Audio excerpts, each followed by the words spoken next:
China and Russia are neighbors, sharing a 2,615-mile border.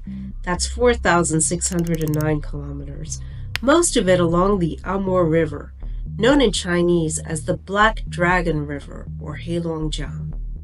The question is, are they partners or competitors or a little of each? Here are 10 things you need to know about their relations.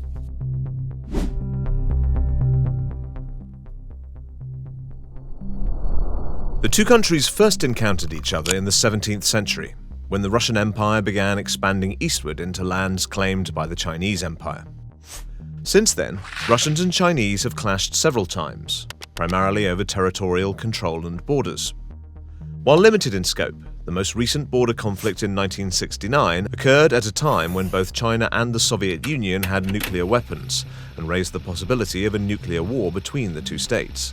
China and Russia took until 2008 to agree to the location of their common border.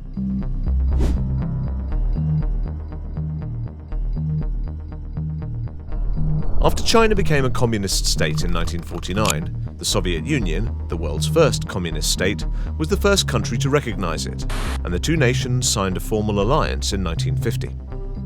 Although the Soviet Union helped China industrialize in the 1950s, by the end of the decade, competing visions of communism began to undermine their alliance, and a complete split took place by 1960.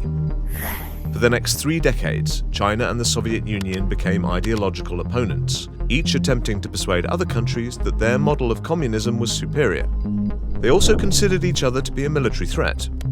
This led the Soviet Union to fortify its border with China and place troops in neighboring Mongolia, while China moved its industries away from the Soviet border.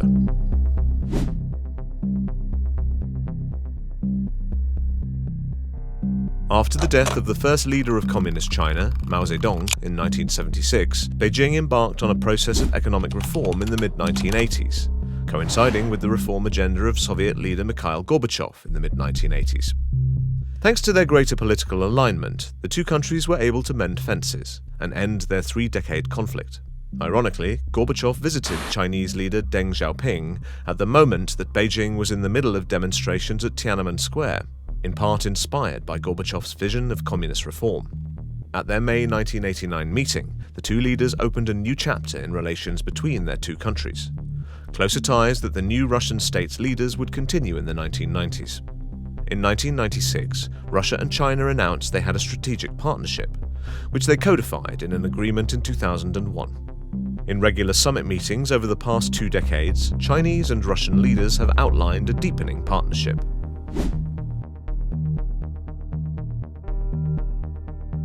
For several decades, China has followed a policy of non-alignment, and Russia too has said that alliances are unnecessary. However, their 2022 joint statement just before the Russian full-scale invasion of Ukraine spoke of no limits to their partnership, leading to speculation that it had become a full-fledged alliance, potentially involving mutual defense. For China, this assumption was unwelcome, as PRC leaders claimed neutrality on the Ukraine conflict. By 2023, the Sino-Russian joint statement referred to a superior relationship, omitting the no limits language.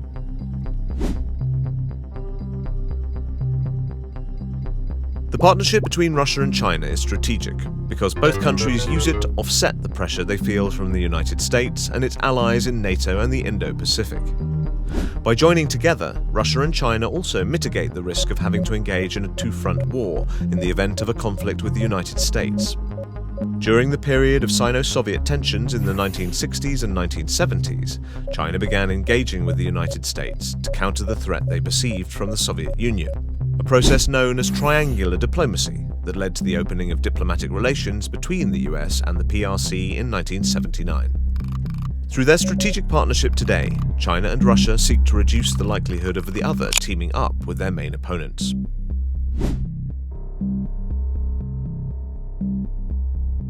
Even though Putin and Xi Jinping now have unlimited terms in office, they continue to see domestic and foreign challenges to their hold on power, known as regime security, as a key threat.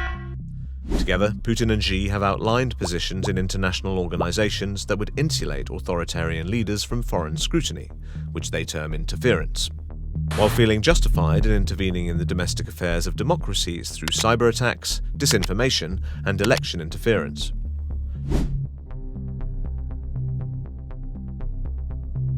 Chinese experts say that China-Russia relations can be characterized as hot politics but cold economics. This has changed since the full-scale invasion of Ukraine, when Russia has come to rely on China for a wider range of goods, once purchased from the West and now prohibited for sale to Russia by international sanctions. Although some experts see Russia becoming dependent on China, the reality is closer to interdependence, as China, too, has increasingly relied on imports of Russian energy to ensure Chinese energy security.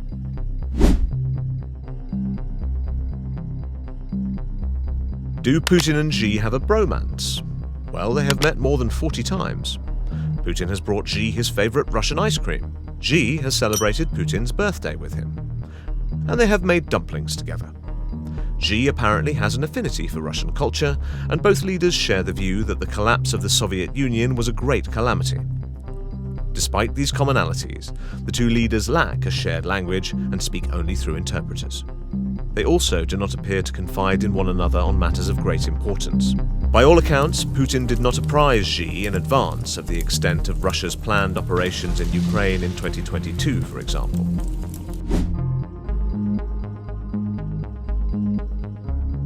Despite some limits to information sharing, Russia and China have been deepening their military cooperation, especially since Russia's invasion of Crimea in 2014. This has led to some major sales of military technology to the PRC, which the Chinese military could use in conflicts with the US and its allies in the Indo-Pacific. Russia and China have also engaged in increasingly complex military exercises and in regular dialogues on security issues.